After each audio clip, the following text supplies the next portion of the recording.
Welcome to this Sahara 4 exercise. In this exercise, we will import the production data using the templates that we defined in the previous exercise. For that, we will open our Sahara project, go to Project, Import, Database.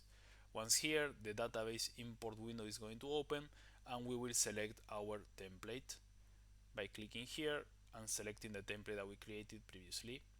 And now we will select which template we will import, in this case monthly production that was defined in the previous exercise, to which objects we will import the information, in this case all of them, so we will select it with this button that allows us to select all of them quickly.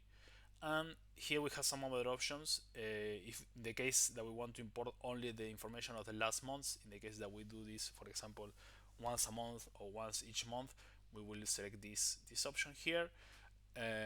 Or if we want to import it from a period of time to another, we will select this other option and select to which month to from which month to which month we want to import the information.